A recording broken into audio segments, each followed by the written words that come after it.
अवधूत चिंतन श्री गुरुदेव दत्त श्री स्वामी समर्थ महाराज की जय। स्वामी दत्त सेवा या चॅनलवर तुम्हा सर्वांचे खूप खूप स्वागत। तुम्हा सर्वांचं आरोग्य उत्तमाचं राहू दे, राहिलेलं आयुष्य आरोग्यदायी जाऊ दे, तुम्हा सगळ्यांना दीर्घायुष्य मिळू दे अशी मी स्वामीचरणी प्रार्थना करते आणि माझ्या व्हिडिओला सुरुवात करते। आज मार्गशीर्ष महिन्यातला शेवटचा गुरुवार आणि या गुरुवारी आलेली आहे एकादशी। त्यामुळे उद्यापन आपण ह्या गुरुवारी करायचं की पुढच्या गुरुवारी करायचं असा प्रत्येकाचा प्रश्न आहे। पण आजही उद्यापन केलं तरी चालेल किंवा पौष महिन्याच्या पहिल्या गुरुवारी म्हणजे अमावास्यानंतर येणाऱ्या गुरुवारी सुद्धा उद्यापन केलं तरी चालेल। हा प्रत्येकाचा त्याचा प्रश्न आहे। फक्त आज तुम्ही जे नैवेद्य आहे तो कुठलाही न दाखवता खिचडी किंवा वरीचा भात किंवा राजगिऱ्याचे लाडू किंवा रताळ हे दाखवू शकता। फक्त पुरणपोळी जे तुम्ही पुरी बासुंदी करता त्याचा नैवेद्य आज दाखवता येणार नाही, कारण भगवान श्रीहरी श्री विष्णूंची एकादशी असते आणि भगवान श्रीहरी श्री विष्णूंची एकादशी म्हणजे तिथे माता लक्ष्मीची एकादशी असते। त्यामुळं आज आपल्याला हा नैवेद्य दाखवता येणार नाही। उद्यापन तुम्ही आज किंवा पुढच्या गुरुवारी करू शकता। तर बघा, आज संध्याकाळी तुम्हाला एक असा उपाय करायचा आहे। तो उपाय कशासाठी? तर आपल्या घरातली जी नकारात्मकता आहे ती दूर करण्यासाठी। कसं होतंय बघा, आपल्या घरात प्रत्येक येणारी व्यक्ती चांगल्याच नजरेने येते असं नाहीये आणि आपल्या घरातील सगळं जे चालू आहे चांगलं ते प्रत्येकालाच चांगलं वाटेल असं नाहीये। आपल्या घरामध्ये भरपूर पैसा आहे, आपल्या घरामध्ये सुख समाधान आनंद आहे, आपण कोणाला काही बोलत नाही, आपण आपल्या घरामध्ये आपल्या आपल्या कामात आपल्या आपल्या बिझनेसमध्ये आपल्या आपल्या नोकरीमध्ये व्यस्त आहे, आपलं घर हसतं खेळतं आहे। तर आपल्या घरामध्ये जे चाललेलं आहे ते प्रत्येकाला चांगलं वाटतं असं नाहीये।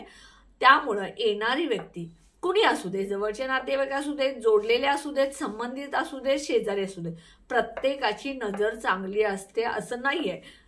त्यामुळं जे येणारी व्यक्ती आहे ते आपल्या घरामध्ये नजर लावून जाते आणि त्यावेळेला आपल्या घरामध्ये वाद होणं, पैसा न टिकणं, घरामध्ये अडचणी येणं ह्या गोष्टी घडत असतात।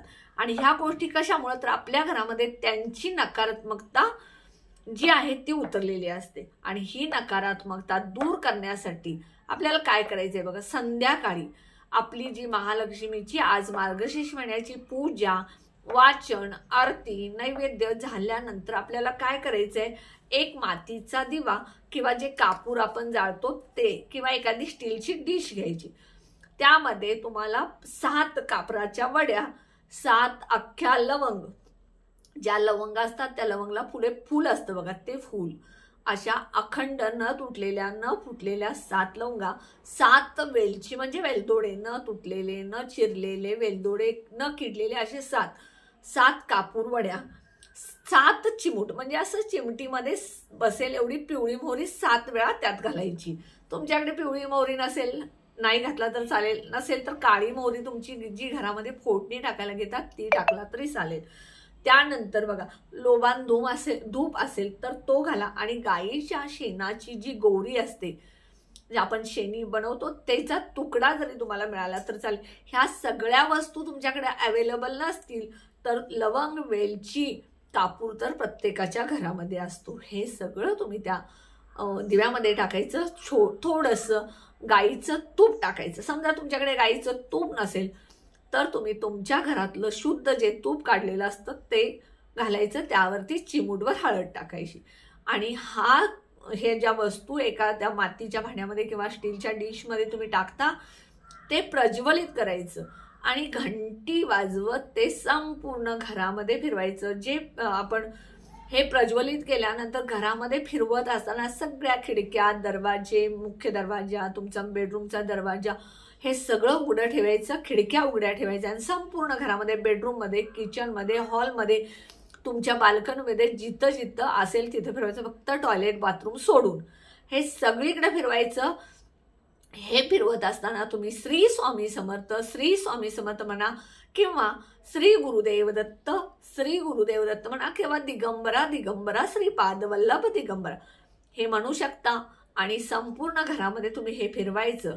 त्यानंतर मुख्य दरवाजावरून सुद्धा तुम्ही 7 वेळा हे उतरायचं आणि देवघरामध्ये आणून ठेवायचं। ज्या वेळेला हे कापूर, लवंग, वेलची जी आहे ती शांत होते म्हणजे विसतं, त्यावेळेला त्यातली जी राख आहे ती प्रत्येकाच्या कपाळाला लावायची. घरात जेवढे जेवढे व्यक्ती आहेत, तुमचे आई वडील, सासू सासरे, मुलं, नवरा, हे कोण असेल त्याला लावायचं. आणि उरलेली जी राख आहे ती तुम्ही दोन्ही हातामध्ये अशी घ्यायची आणि मुख्य दरवाजाच्या बाहेर जायचं आणि करून हवेत फुंकायची. म्हणजे ती राख हवेत उडली पाहिजे. त्याबरोबर ते नकारात्मकता निघून जाते. तुमच्या मनातली एखादी इच्छा असेल तर एखादं तमालपत्र अखंड घ्या. त्या तमालपत्रावरती हिरव्या पेननं तुम्ही तुमची इच्छा लिहायची आणि ते सुद्धा तुम्ही त्या लवंग, दालचिनी, लवंग आणि वेलची प्रज्वलित केले त्यामध्ये टाकलं आणि जाळलं तरी सुद्धा चालेल. हे सगळं तुम्ही आज संध्याकाळी प्रदोषकाळी करायचंय 6 ते 7च्या वेळेत. हा उपाय तुम्ही नक्की करा. उपाय जसं जसं तुम्ही कराल तसं तसं तुमच्या घरातली नकारात्मकता दूर होईल. आज करा, उद्या शुक्रवार आहे करा, अमावस्या, पौर्णिमा, मंगळवार, शुक्रवार नेहमी करत राहा. हा उपाय तुमच्या घरातली सगळी नकारात्मकता नक्की निघून जाईल. हे उपाय जे आहेत हे केंद्रानुसार, ज्योतिषशास्त्रानुसार, वास्तुशास्त्रानुसार असतात. मी सांगितलेले उपाय तुम्ही नक्की करत राहा. तुम्हाला नक्की फरक पडेल. फक्त श्रद्धेनं आणि विश्वासानं करा. माझा व्हिडिओ कसा वाटला कमेंटमध्ये सांगा. व्हिडिओला जास्तीत जास्त शेअर करा, लाईक करा, ऑल बटनला क्लिक करा. त्यामुळे माझे छोटे छोटे उपाय सेवा तोडगे करतील. आणि जे कोणी माझा व्हिडिओ नवीन बघत असतील त्यांनी नक्की माझ्या व्हिडिओला जास्तीत जास्त सबस्क्राईब करा. श्री स्वामी समर्थ.